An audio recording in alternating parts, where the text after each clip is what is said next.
जय श्री राम। मेष राशि। मेष राशि 2026 अक्टूबर 2026 तक बोलूंगा। मैंने लिखा है बदल डालो जीवन, बहुत कुछ पाने का मौका, सभी क्षेत्रों में अवसर। सभी क्षेत्रों का मतलब आपके व्यापार में बहुत लंबे समय से मजा नहीं आ रहा है, अब व्यापार के क्षेत्र में भी मौका मिलने जैसी अवस्था। नौकरी का क्षेत्र बहुत अच्छा, जमीन जायदाद लेने में बहुत आगे बढ़ सकते हैं और एक मौका मिलेगा जो कोर्ट कचहरी में भी आपको सफलता के अवसर पैदा करेगा। तो आई लव माई इंडिया, मैं एस्ट्रोलॉजर मदन मोहन लखोटिया, मेरे यूट्यूब चैनल पर आप सबका एक बार पुनः हार्दिक स्वागत करता हूं। आइए आज बात करते हैं मेष राशि के बारे में। मेष राशि, ध्यान से सुनो, मेरे मोबाइल नंबर 9829911500। चंद्र कुंडली के अनुसार जिन लोगों की मेष राशि बनती है तमाम लोगों को यह वीडियो समर्पित करता हूं। राशि के स्वामी मंगलदेव, और मंगलदेव आपकी कुंडली के तीसरे भाव में बैठे हैं जो 18 सितंबर 2026 को चौथे भाव में आ जाएंगे। मंगलदेव लगन के स्वामी, लेकिन मेष राशि के लोगों को शनिदेव की 7.5 भी चल रही है, उसका भी ध्यान रखना पड़ेगा। अब एक सवाल आता है, बहुत सारे लोगों के सवाल हैं कि आप व्यापार के क्षेत्र में नहीं बोलते हो। दोस्तों, यह तो हो ही नहीं सकता कि मैं व्यापार के सेक्टर में नहीं बोलूं, लेकिन आज खुल के व्यापार के सेक्टर में भी बात करेंगे, सभी सेक्टर में बात करेंगे, चिंता ना करो। तो सबसे पहले आपकी राशि के स्वामी के बारे में बात कर लें, मंगलदेव के बारे में। मंगलदेव कुंडली के तीसरे भाव में जो 18 सितंबर 2026 को चौथे भाव में आ जाएंगे। तीसरे भाव में भी बैठ करके आपके दसम भाव को, नौकरी के क्षेत्र को देख रहे हैं, और मंगलदेव की उच्च राशि है।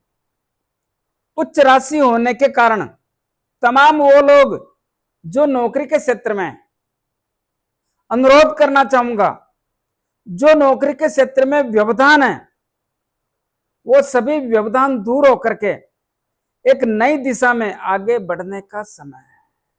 इस समय में आप पे, मेष राशि के लोगों को नौकरी लगने का बहुत बड़ा अवसर। यह अवसर कब से कब तक है? वर्तमान समय में चालू है, और यह अवसर 12 नवंबर 2026 तक देखने को मिलता है। इसमें क्या हो सकता है? नौकरी के तमाम व्यवधान दूर होकर के एक ऐसी स्थिति बनेगी कि नौकरी के क्षेत्र में मजा आ जाएगा। लेकिन आपको 12 नवंबर 2026 तक एक बात का ध्यान रखना पड़ेगा। मंगलदेव अग्नि तत्व के स्वामी हैं, जिसके कारण क्रोध जल्दी आना, भाषा खराब होना, स्वभाव में चिड़चिड़ापन होना, जल्दबाजी और उतावलापन होना, बिना सोचे समझे आगे बढ़ना, अहंकार का भाव पैदा होना, मैंने कह दिया ना, मैंने बता दिया ना, इन सब से बच के रहना पड़ेगा। अपने आप के स्वभाव को, अपने आप के व्यवहार को बढ़िया रखना है, जीवन में लचीलापन रखना है। तो दोस्तों, दोनों हाथों से दसम भाव के परिणाम जितना लाभ ले सकते हो ले लेना। क्या हो सकता है? गतिरोध तो दूर हो जाएगा, ना काम का दबाव रहेगा, ना काम का तनाव रहेगा। इस समय में नौकरी में स्थान परिवर्तन का योग भी बनता है, नौकरी में पैसा बढ़ने का योग भी बनता है, और प्रमोशन, ट्रांसफर, मनपसंद जगह, यह सब कुछ देखने को मिलता है। और यह सब कुछ 12 नवंबर 2026 तक बराबर बना रहेगा। मिलेगा, बिल्कुल मिलेगा। तो वो लोग जिनके सरकारी काम अटके हुए हैं, यानी अपने डिपार्टमेंट के, किसी के मामले विचाराधीन है डिपार्टमेंट में, किसी को कारण बताओ नोटिस मिल गया, उन लोगों को अनुरोध करना चाहूंगा, इस समय में निपटा लो अपने काम, इस समय में सस्पेंड हो तो बहाल हो जाओ, मामले विचाराधीन है तो उनसे निकल जाओ। ऐसी भी गतिविधियां मंगलदेव के द्वारा सहयोग करने की स्थिति का आभास होता है। इसी प्रकार जो लोग अपने काम को करने पर ध्यान देते हैं, उन लोगों को एक से अधिक जिम्मेदारी मिलने का भी मौका मिलेगा। और जो लोग राजनीति करते हैं, उनके लिए भी यह समय बहुत ताकतवर और अनुकूल होने के कारण राजनीति में भी बड़े लाभ के अवसर प्रदान करता है। इसी प्रकार जिनके सरकारी काम अटके हुए हैं, कर डालो, पिता की सेहत बढ़िया रहेगी, पिता से संबंध बढ़िया रहेंगे, पिता के व्यापार में लाभदायक स्थिति का आभास होता है। और यश मान सम्मान प्रतिष्ठा जितना कमाना है कमा लो, क्योंकि इस भाव में देवगुरु बृहस्पति बैठे हैं, इनकी कृपा से बहुत कुछ मिल सकता है। तो इसका जितना ध्यान रख सकते हो रख लो। इसी प्रकार मंगलदेव 18 सितंबर 2026 को आपकी कुंडली के चौथे भाव में पधार जाएंगे। चौथा भाव किसका होता है? परिवार का होता है, परिवार की खुशियों का होता है, माता का होता है, माता की सेहत का होता है, जमीन जायदाद का होता है, वाहन सुख की प्राप्ति का होता है। और यहां पर भी बैठ करके सप्तम दृष्टि कुंडली के दसम भाव पर डालेंगे। दसम भाव पर दृष्टि होने के कारण यहां की स्थितियों को लगातार मजबूत बनाकर रखने की स्थिति का आभास होता है। इसीलिए बार बार निवेदन करना चाहूंगा कि मंगलदेव यहां पे 12 नवंबर 2026 तक रहेंगे, तब तक जितना लाभ ले सकते हो ले लो। इसी प्रकार कुंडली के चौथे भाव में देवगुरु बृहस्पति और मंगलदेव दोनों साथ बैठेंगे। देवगुरु बृहस्पति की उच्च राशि होगी और मंगलदेव की नीच राशि होगी, लेकिन दोनों मित्र हैं। नीच भंग राजयोग बन जाएगा। नीच भंग राजयोग तो बन जाएगा, लेकिन एक बात हमेशा ध्यान रखें, मंगलदेव अग्नि तत्व के स्वामी हैं, जिससे क्रोध आना, भाषा खराब होना, स्वभाव चिड़चिड़ा होना, जल्दबाजी और उतावलापन होना, बिना सोचे समझे भी काम करना, इन सब से बच के रहना है। तो आपके परिवार की स्थितियां भी बहुत अच्छी और ताकतवर रहने जैसी स्थिति का ही आभास होता है। माता की सेहत सही होगी, माता से संबंध बढ़िया होंगे। जायदाद लेने का, किसी को भी मकान लेना है, दुकान लेना है, जमीन लेना है, प्लाट लेना है, फ्लैट लेना है, खेती की जमीन लेना है, कुछ भी लेना है ले डालो, बेचना है बेच डालो। इनकी कृपा से बहुत आगे बढ़ने का मौका। दोस्तों, कभी हताशा और निराशा से संबंध मत रखना। याद रहे यह बात, डूबते हुए व्यक्ति को तिनके का सहारा बहुत होता है। वैसे ही यहां पे जो समय आ रहा है वो आपको बहुत कुछ देने का प्रयास करता है। कैसे काम में लेना है यह आपको सोचना है। तो यहां पे जायदाद के सेक्टर में जबरदस्त लाभ है। इसी के साथ वो लोग जो खनन से संबंधित काम करते हैं, बिल्डिंग बनाते हैं, बिल्डिंग मटेरियल बेचते हैं, जमीन के नीचे से बहुमूल्य पदार्थ निकालते हैं, और किसान भाई सबको जबरदस्त लाभ के अवसर देखने को मिलते हैं। इसका जितना लाभ लेना है ले लेना, लेकिन व्यवहार और स्वभाव का ध्यान रखने की आवश्यकता पर जोर देता हूं। यह लगातार ध्यान रहे तो आपके लिए बेहतर रहेगा। इसी प्रकार ध्यान से सुने क्या बोल रहा हूं। यहां पे पंचम भाव किसका है? सूर्यदेव का है। सूर्यदेव 17 अगस्त 2026 को कुंडली के पंचम भाव में आएंगे। अपना ही घर है, सूर्यदेव का घर है, और इस घर में आएंगे। इस घर में आने से यहां की स्थितियां बढ़िया करेंगे। दोस्तों, एक बात समझना है, सूर्यदेव अपने घर में तो आएंगे, यहां पर पहले से ही केतुदेव बैठे हैं। केतुदेव का प्रभाव खतरनाक। यहां पे सूर्यदेव के आते ही सूर्यदेव ग्रहण दोष में फंस जाएंगे। ग्रहण दोष में होने के कारण यह भाव किसका है? शिक्षा का, संतान का, लव एंड रिलेशन का, अचानक धन प्राप्ति का और शेयर मार्केट का होने के कारण क्या सूर्यदेव इसमें लाभ दे पाएंगे? देखिए, सूर्यदेव का घर है, इस भाव की स्थिति तो नहीं बिगड़ने देंगे, लेकिन इतना मजबूत फल भी देने में सक्षम नहीं रहेंगे। क्यों? क्योंकि यहाँ पे केतुदेव बैठने हैं। सूर्यदेव कुछ देना चाहते हैं, लेकिन ये मति भ्रमित करके स्थिति को बदल देते हैं। और यहाँ पे रावदेव की भी दृष्टि पड़ रही है, और रावदेव तो भयंकर शत्रु है सूर्यदेव का, तो ये मति भ्रमित कर देते हैं, जिससे परिणाम खतरनाक या खराब हो जाते हैं। तो शिक्षा के क्षेत्र में सावधानी रखनी ही पड़ेगी। एक बात और है, क्या? सूर्यदेव और केतुदेव साथ बैठने से मेष राशि के लोगों को एक महीना विशेष ध्यान रखना है। किस मामले में? पेट से संबंधित, पेट में कुछ तकलीफ हो सकती है, गैस्ट्रिक ट्रबल या कब्जी या आंतों में पीड़ा या लीवर से संबंधित या पाचन तंत्र के कारण या पाचन क्रिया में कुछ तकलीफ जैसी स्थिति का भी आभास होने की स्थिति का संकेत देखने को मिल रहा है। तो यहाँ पे ध्यान रखना है, क्योंकि केतुदेव और सूर्यदेव बैठते हैं तो कुछ न कुछ तो करते हैं ना, अच्छा तो कर ही नहीं सकते। तो ऐसी स्थिति में इस बात का ध्यान रखने की आवश्यकता पर जोर देता हूं। लेकिन बुधदेव भी 22 अगस्त 2026 को सिंह राशि में आ जाएंगे। सिंह राशि में बुधदेव के मित्र हैं और बुधादित्य योग भी बनेगा, लेकिन बुधदेव बुद्धि के भी स्वामी हैं और सूर्यदेव इनके मित्र हैं। बुधदेव बहुत कुछ बदलने का प्रयास करेंगे, कितना बदल सकते हैं यह आपके नसीब की बात है, लेकिन बदलेंगे जरूर। और यहां पर रहेंगे कब तक? 7 सितंबर 2026 तक।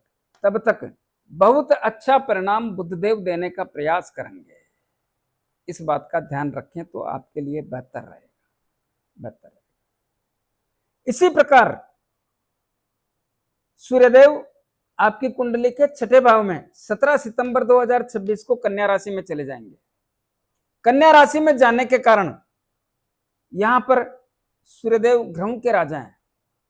ऋण, रोग, शत्रु, भय, पुलिस केस, अदालती मामले, मन में भय लगना, षड्यंत्रकारी लोगों का शिकार होना, इसमें जितना सहयोग दे सकते हैं सहयोग ही देने का काम करेंगे, सहयोग देने का ही काम करेंगे। लेकिन इस भाव में 7 सितंबर 2026 को बुधदेव भी आ जाएंगे। बुधदेव यहां पर आने के कारण इस भाव की स्थितियों में बहुत बड़ा योगदान देने जैसी स्थिति का भी आभास कराते हैं। अपना ही घर है तो ऋण, रोग, शत्रु, भय, पुलिस केस, अदालती मामले, मन में भय लगना, षड्यंत्रकारी लोगों का शिकार होना, इसमें बुधदेव की भी बहुत बड़ी महत्वपूर्ण भूमिका होगी और यह भी आपको जबरदस्त सहयोग करने जैसी स्थिति का आभास कराएंगे, इसमें संदेह नहीं। इसी प्रकार हम बात करना चाहेंगे धन के मामलों की। सबको धन चाहिए, बेटा हो, बेटी हो, पिता हो, पुत्र हो, पत्नी हो, कुछ भी हो, आपने आदमी रख रखा, उसको भी धन चाहिए। वो भी ये सोचता है ज्यादा से ज्यादा कैसे निकाल पाऊं। ये युग ही ऐसा ही है भाई, इसमें किसी का दोष नहीं है, कोई किसी को दोषी नहीं मान सकता, क्योंकि धन के बिना जीवन अधूरा है। अधूरा नहीं, शून्य ही बोल सकते हो, धन के बिना जीवन शून्य है। तो धन के मामले कैसे रहेंगे, इसी पर चर्चा करने के लिए देखिए, अभी धन के भाव के और व्यापार के भाव के स्वामी शुक्रदेव 1 अगस्त 2026 से कन्या राशि में बैठे हैं। कन्या राशि शुक्रदेव की नीच राशि है। नीच राशि में होने के कारण, नीच राशि कहां बैठे हैं? कुंडली के छठे भाव में। तो धन के भाव के भी तो स्वामी है ना, व्यापार और धन के भाव के स्वामी है। तो छठे भाव में बैठना यानी सप्तम भाव से 12वां बैठना, यह भी ठीक नहीं है। और धन के भाव के स्वामी नीच राशि में बैठना, यह भी ठीक नहीं है। ये कब तक रहेंगे? 2 सितंबर को तुला राशि में आएंगे। तब तक व्यापार, दाम्पत्य जीवन और धन के मामले इतने मजबूत नहीं मानना चाहिए, क्योंकि सप्तम भाव का स्वामी सप्तम भाव से 12वां भाव में है। ये मामला ठीक नहीं है। क्या करें? तब तक सावधानी रखें। और धन लाने वाला रावदेव यहां बैठे हैं, धन ला रहे हैं, लेकिन धन बच नहीं पा रहा है और यह स्थिति आगे भी रहेगी। फिर शुक्रदेव क्या करेंगे? शुक्रदेव 2 सितंबर 2026 को आपकी कुंडली के सप्तम भाव में तुला राशि में चले जाएंगे, मालव्य राजयोग बनाएंगे, बहुत बढ़िया राजयोग, मालव्य नामक राजयोग। क्या होगा? धन के भाव के स्वामी कुंडली के सप्तम भाव में अपनी राशि में आने के कारण व्यापार के क्षेत्र से बहुत बड़ा लाभ। व्यापार इस समय कैसा भी व्यापार है, आपका व्यापार चल पड़ेगा। व्यापार की दिशा एवं दिशा बदल जाएगी, दशा और दिशा दोनों बदल जाएंगे। व्यापार कैसा भी हो, लाभ के अवसर। इस समय नया व्यापार कर सकते हो, पुराने व्यापार का विस्तार कर सकते हो, पार्टनरशिप के व्यापार में भी लाभदायक स्थिति। व्यापार के नाम जो भी काम कर रहे हो व्यापार क्षेत्र में, व्यापारिक क्षेत्र की गतिविधियां बहुत ताकतवर और मजबूत। इसी प्रकार दाम्पत्य जीवन की स्थितियां बहुत अच्छी होगी, बहुत अच्छी होगी। एक दूसरे में किसी भी प्रकार का गिला शिकवा है वो दूर होने की स्थिति इस समय बनेगी। चाहत बढ़ेगी एक दूसरे के प्रति, एक दूसरे की मान सम्मान भी बढ़ेगा और नजदीकियां बढ़ेगी, संबंधों में मधुरता आएगी, जीवन साथी का स्वास्थ्य सही होगा और विवाह शादी संबंध के योग मजबूत बनेंगे, मजबूत बनेंगे। और कब तक रहेंगे? यह सब कुछ 3 अक्टूबर 2026 तक रहेगा। 3 अक्टूबर 2026 के बाद तुला राशि में शुक्रदेव वक्री हो जाएंगे। लेकिन अभी धन के मामले में बोलना बाकी है। धन के भाव के स्वामी भी शुक्रदेव होने के कारण और शुक्रदेव इस समय तुला राशि में 2 सितंबर 2026 में आने के कारण धन के मामलों में बहुत बड़ी वृद्धि जैसे संकेतों का सिम्टम्स देखने को मिलता है। तो धन भी आएगा और धन भी बढ़ेगा। इस समय धन भी बढ़ेगा, धन आएगा, धन भी बढ़ेगा। कुटुंब और परिवार के लोगों से रिश्ते नातों में बहुत बड़ी मजबूती के संकेतों का सिम्टम्स देखने को मिलता है। रिश्ते मजबूत होंगे। इसी प्रकार जो भी मतभेद है और मनभेद है, दूरियां खत्म होने के संकेत। पैतृक संपत्ति के विवाद को ध्यान से सुने। पैतृक संपत्ति के विवाद के कारण बहुत सारे मेष राशि के लोग पीड़ित हैं। इस समय में पैतृक संपत्ति के विवाद को थोड़ा सा भी विवेक से काम लेते हैं तो निपटाने जैसी अवस्था का आभास होता है। समय कम है, काम कैसे करना है यह रूपरेखा आपको बनानी है। कब से कब तक का समय है? 2 सितंबर 2026 से 3 अक्टूबर 2026 तक का यह समय जोरदार है। इस समय में आप अपने पैतृक संपत्ति के विवाद को हल करने जैसी स्थिति का संकेत देखने को मिलता है। और वो लोग जिनके गर्दन के ऊपर के हिस्सों में तकलीफें हैं उसमें भी बहुत बड़ा सुधार और बहुत सारे लोगों के ठीक होने जैसी अवस्था का ही आभास होता है। इसके बाद क्या होगा तो ध्यान से सुने। 3 अक्टूबर 2026 को तुला राशि में शुक्रदेव वक्री हो जाएंगे। वक्री होना ठीक नहीं है, बेटे तो यहीं पे रहेंगे लेकिन वक्री हो जाएंगे। वक्री होने के कारण आपको व्यापार के क्षेत्र में सावधानी रखने की आवश्यकता पर जोर देता हूं। अपने पार्टनर के साथ में खराब भाषा का प्रयोग ना करें और पैसों के लेन देन में बहुत सावधानी रखने की आवश्यकता पर जोर देता हूं। बिना सोचे समझे पार्टनरशिप से तनाव और तकरार पैदा करने का प्रयास किया तो मामला बिगड़ने जैसी अवस्था का आभास भी देखने को बनता है। इसी प्रकार इस समय में जीवन साथी से दाम्पत्य जीवन में संबंधों को बनाकर रखने की आवश्यकता पर जोर देता हूं। ऐसा क्यों बोल रहा हूं? क्योंकि यहां पर मंगलदेव की चौथी दृष्टि पड़ेगी और शुक्रदेव भी वक्री अवस्था में होंगे तो उसका प्रभाव तो समझना ही है ना। तो इस समय में दाम्पत्य जीवन में जीवन साथी के साथ भी कठोर शब्दों का प्रयोग करने से बचने की आवश्यकता पर जोर देता हूं और जीवन साथी से संबंधों को बनाकर रखने की आवश्यकता पर भी जोर देता हूं। इस समय में विवाह शादी संबंध के फैसले भी सोच समझ के लेने की आवश्यकता पर जोर देता हूं। ऐसा क्यों? क्योंकि 17 अक्टूबर 2026 से यहां पर सूर्यदेव भी आ जाएंगे और सूर्यदेव नीच राशि में आने के कारण आपके व्यापार, दाम्पत्य जीवन, जीवन साथी का स्वास्थ्य और विवाह शादी संबंध के योगों में अवरोध पैदा करके स्थिति को खराब और कमजोर करने जैसी स्थिति का निर्माण करेंगे।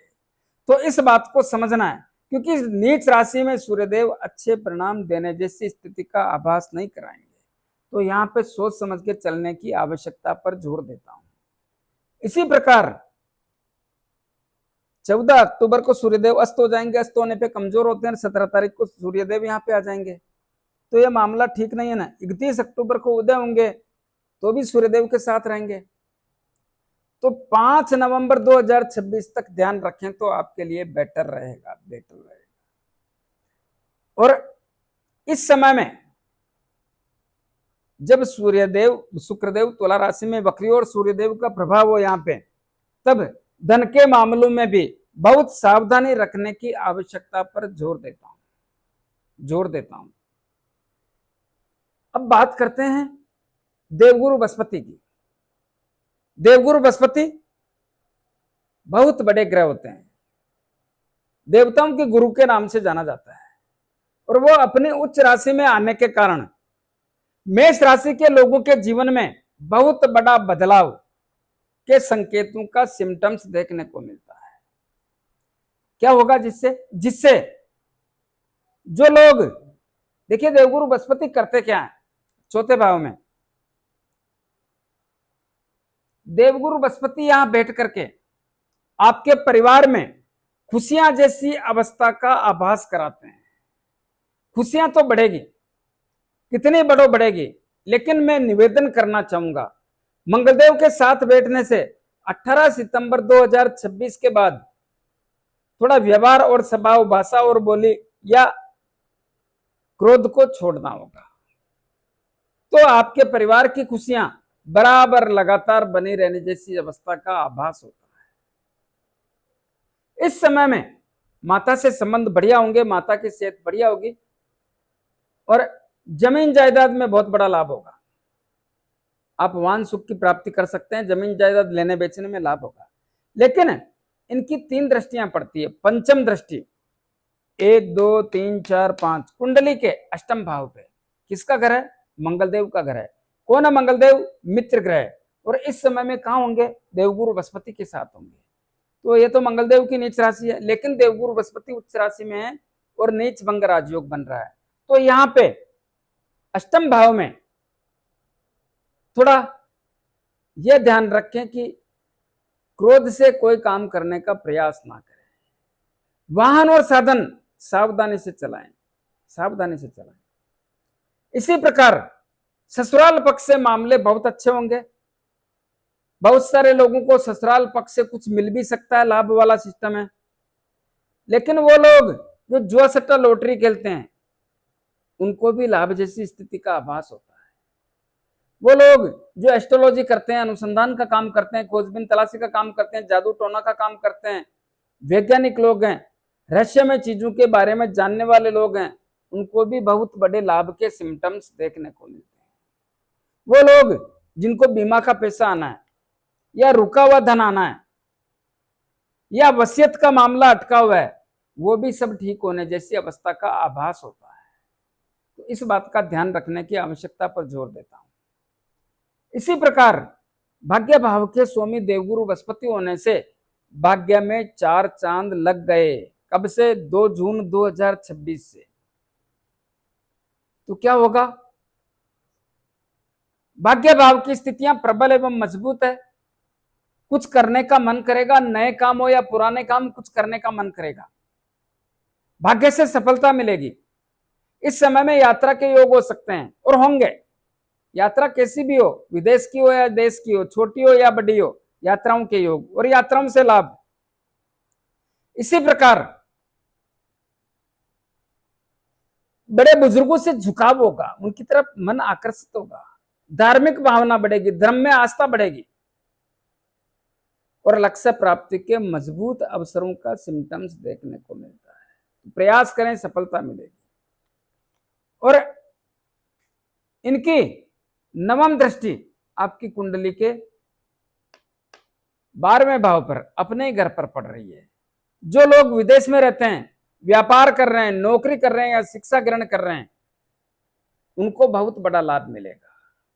जो लोग इस समय में विदेश जाना चाहते हैं, वहां जाकर के व्यापार करना चाहते हैं या अपना खुद का बिजनेस करना चाहते हैं या वहीं पे रहना चाहते हैं, जबरदस्त लाभ वाला समय रहेगा। यात्राओं के योग मजबूत रहेंगे, यात्राओं से लाभ होगा, तो यहाँ की स्थितियां काफी हद तक बेहतर रहेगी। शुभ काम में, मांगलिक काम में, धार्मिक काम में पैसा खर्च, जायदाद में पैसा खर्च होने का योग भी देखने को मिलता है। तो अब सवाल यह है कि जो बीमारी पे पैसा खर्च हो रहा है वो खर्च होना बंद हो जाएगा? बंद नहीं होगा, वो चालू रहेगा, लेकिन उसमें कमी आने जैसी स्थिति का आभास भी होता है। लेकिन बीमारी पे तो पैसा खर्च होने का सिस्टम चालू रहेगा। क्यों? क्योंकि शनिदेव 6.5 में बैठे हैं, कम या ज्यादा, लेकिन मामला जरूर बदलने का सिस्टम भी देखने को मिलता है। इसी प्रकार एकादश लाभ भाव में राहुदेव बैठे हैं। राहुदेव जब से यहां बैठे हैं, मेष राशि के लोगों को धन के मामलों की व्यवस्था मजबूत कर रहे हैं, धन ला रहे हैं, कम या ज्यादा यह आपकी कुंडली में कैसे बैठे हैं उस पर निर्भर है। लेकिन धन के मामले देवगुरु बृहस्पति बराबर धन के मामले राहुदेव बराबर संभाल के रखे हैं। तो धन के मामलों के कारण राहुदेव ने बहुत बड़ी कृपा करके आप लोगों को धन की व्यवस्था बराबर बना के रखी है। कब तक रहेगी? 5 दिसंबर 2026 तक राहुदेव इसी प्रकार धन बरसाते रहेंगे। बचता नहीं है, यह अलग बात है, और बचेगा भी नहीं। क्यों? क्योंकि 7.5 के प्रभाव में है। तो और इस समय शनिदेव भी वक्री चल रहे हैं, तो धन बचने जैसी अवस्था का आभास नहीं होता है। लेकिन धन को काम में ले ना, बहुत सारे रास्ते बता दिए, इसको इन रास्तों में लगाओ ना। तनाव और परेशान में रहने की जरूरत नहीं है, बात को समझना, बात को समझ। और एक बात याद रखना, जो यहां से लाभ के भाव के देवगुरु बृहस्पति 4थे भाव के लाभ दे रहे हैं और मंगलदेव यहां का लाभ दे रहे हैं, बाद में भटकोगे यह लाभ लेने के लिए, नहीं मिलता है रोज लाभ। अब एक बात समझानी है, देवगुरु बृहस्पति और मंगलदेव यहां पे साथ कब तक रहेंगे? 30 अक्टूबर 2026 तक। उसके बाद क्या होगा? देवगुरु बृहस्पति यहां से निकल करके यहां आ जाएंगे। फिर क्या होगा? मंगलदेव यहां पे अकेले रह जाएंगे। अकेले रहने के कारण या नीच राशि में अकेले रहेंगे। जब अकेले रहेंगे तब बहुत सावधान और सतर्क रहने की आवश्यकता पर जोर देता हूं। क्या हो सकता है? परिवार की खुशियों में कमी हो सकती है, माता की सेहत कमजोर हो सकती है, माता से संबंध कमजोर हो सकते हैं, जायदाद, भूमि, भवन, मकान, दुकान, जमीन जायदाद लेने में, बेचने में तकलीफें हो सकती है, वाहन सुख की प्राप्ति में भी तकलीफों का सिलसिला देखने को मिलेगा। जो लोग बिल्डिंग का काम करते हैं, बिल्डिंग मटेरियल बेचते हैं, खनन से संबंधित काम करते हैं, जमीन के नीचे से बहुमूल्य पदार्थ निकालते हैं, किसान भाइयों को भी, सबको तकलीफ जैसी अवस्था का आभास कराएंगे। स्वास्थ्य में तकलीफ बनेगी, रोगों पे पैसा खर्च होगा और यहां पे भी तनाव होगा। लगन भाव के स्वामी होने के कारण तनाव जैसी अवस्था का आभास होगा। लेकिन नौकरी के क्षेत्र की स्थितियां मंगलदेव बनाकर रखेंगे, क्योंकि सप्तम दृष्टि उच्च राशि पे होने के कारण यहाँ की स्थितियां 12 नवंबर तक मजबूती के संकेतों का सिलसिला देखने को मिलता है। तो इस बात का पूरा ध्यान रखें। अब इन ग्रहों का लाभ कैसे लें, स्थितियों को काबू में कैसे बना के रखें, तो ध्यान से सुनो। आपकी राशि के स्वामी मंगलदेव, प्रतिदिन 5 बार हनुमान चालीसा बोलना है, हनुमान जी के दर्शन करना है, मंगलवार शनिवार हनुमान जी के लाल गुलाब के पुष्प चढ़ाने, और 6 महीने में एक बार सिंदूर का चोला करना है। जो लोग भगवान शिव के 1 लोटा जल प्रतिदिन चढ़ा सकें, उनका तो कहना ही क्या, प्रयास करना चाहिए। इसी प्रकार देवगुरु बृहस्पति बहुत बड़ा लाभ दे रहे हैं। क्या करें? प्रतिदिन गौ माता को गुड़, रोटी और चारा खिलाने की व्यवस्था करें। इसी प्रकार राहुदेव और केतुदेव, देखिए केतुदेव का तो काम बड़ा विचित्र है। तो पक्षियों को दाना पानी, कुत्तों को रोटी ब्रेड बिस्किट खिलाएं, दूध पिलाएं। सूर्यदेव, इनके लिए भी कुछ करना चाहिए। मेष राशि में बहुत बड़ा योगदान रहता है इनका। क्या करें? प्रतिदिन जल का अभिषेक करें, सूर्यदेव को जल का अभिषेक करें। और शनिदेव के लिए प्रत्येक शनिवार को शनिदेव के मंदिर में जाके मूर्ति पे थोड़ा तेल चढ़ाएं, दीपक करें, 5-50 रुपए की तेल की जलेबी या तेल के लड्डू जरूरतमंद गरीब लोगों में वितरण करें। अपने राइट हैंड की मिडिल फिंगर में एक शनि मुद्रिका धारण करें। किसको कहते हैं शनि मुद्रिका? जो घोड़े के पांव में नाल लगती है, उसके लोहे की अंगूठी, या समुद्र में चलने वाले जहाज के लोहे की अंगूठी बना करके उसको शनिदेव के 23,000 मंत्रों से अभिमंत्रित करके शनिवार को संध्या काल में धारण करें, तो आपके लिए बेहतर रहेगा। और दोस्तों, शुक्रदेव के लिए भी कुछ उपाय करें। क्या करें? सफेद वस्तु का दान करें, आटा, चावल, चीनी, घी, तेल, दूध, दही। अगर यह करने में तकलीफ होती है तो अपने घर पर शुक्रवार को खीर बना करके छोटी बच्चियों को खिलाएं। इसमें भी करने में सक्षम नहीं है तो दूध का दान करें, जरूरतमंद लोगों में दें या मंदिर में चढ़ाने का प्रयास करें, तो आपके लिए अच्छा रहेगा। कैसा लगा मेरा वीडियो? ज्यादा से ज्यादा लोगों में भेजें, लाइक अनलाइक जो भी करना है करें, कमेंट्स अवश्य दें और सब्सक्राइबर्स करने की कृपा करें। धन्यवाद।